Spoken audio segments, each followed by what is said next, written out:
Bonjour à tous. Alors dans cette petite vidéo, je vais vous apprendre à ouvrir ce genre de cadenas. Alors c'est un cadenas combinaison.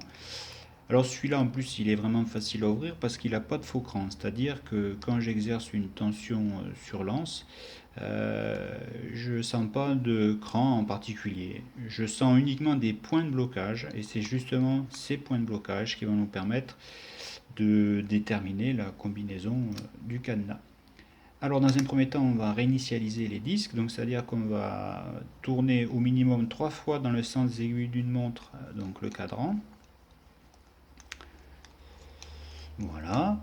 Et ensuite, donc on va exercer une tension sur l'anse, on va faire tourner le cadran dans le sens des aiguilles d'une montre et à la recherche de ces différents points de blocage. Alors, donc c'est parti. Alors, là déjà au niveau du 28 là on sent quelque chose, voilà. Ensuite au niveau du 12, c'est pas franc, c'est pas franc. Ah là, oui, donc sur 48 on a senti quelque chose. Ah, 36 aussi, voilà. Ensuite 28, voilà. Et 12.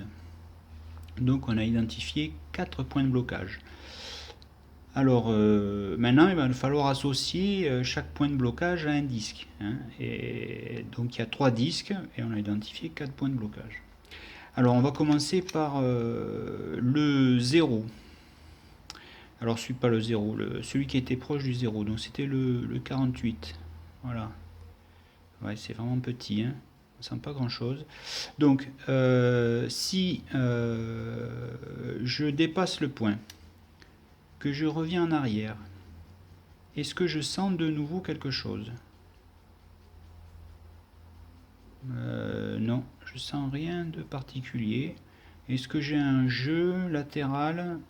Non plus. Donc pour l'instant, on ne peut pas dire grand-chose sur ce point de blocage. Ensuite, on avait identifié un autre point de blocage à 36. Alors là, il y a un truc assez flagrant en fait. C'est que quand j'essaye de dépasser le point, je ne sais pas si ça se voit bien la vidéo, mais il y a comme un effet ressort, c'est-à-dire que quand je relâche le cadran, il revient en arrière. Et alors je ne sais pas si on le voit bien à la vidéo, mais quand j'essaye de dépasser le point, en fait, il y a l'anse qui va se rétracter comme ça, et quand je passe le point, il y a l'anse qui remonte. Alors ça, donc ça va être typique du premier disque, hein, typique du premier disque. Donc on recommence avec celui-là. Donc on voit bien que quand on essaie de passer, il y a un effet ressort. Voilà, il revient en arrière. Et ensuite au niveau de l'anse, hop, on voit que le fait d'essayer de le passer, ça fait rentrer l'anse. Et ensuite, pof, ça la relâche. Donc ça, premier disque. Ensuite, donc on avait vu le 28. Alors le 28, alors si je le dépasse, que je reviens en arrière, est-ce que je le sens? Alors, c'est pas flagrant là. C'est pas flagrant, mais oui, en effet, on sent quelque chose. Alors, oui, on sent bien quelque chose. Et en même temps, on a également une borne supérieure à 31. Et en plus, on a un jeu latéral comme ça. Donc ça, eh bien, ça va être typique du troisième disque, hein. Donc si je le dépasse, que je reviens dessus et que je sens toujours le point de blocage, donc je suis bien sur le dernier disque. Ensuite, on était sur le 12. Alors le 12. je le dépasse. Voilà. Je reviens en arrière. Est-ce que je sens toujours le point de blocage? Non. Est-ce que j'ai un jeu latéral? Non plus. Donc là, a priori, comme on a déjà identifié le premier disque et le troisième disque, donc là, visiblement, on devrait être sur le deuxième.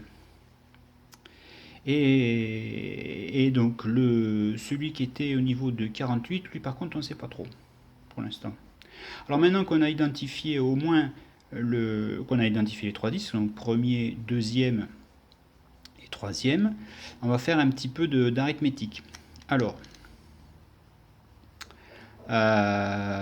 donc au niveau du point de blocage qu'il y avait sur le 36, eh ben, du fait qu'il y ait cet effet ressort là, et du fait que l'anse elle ait tendance à se rétracter, on va être c'est une pièce bien précise en fait qui est touchée par quand on tourne le cadran, et du coup on va rajouter 5.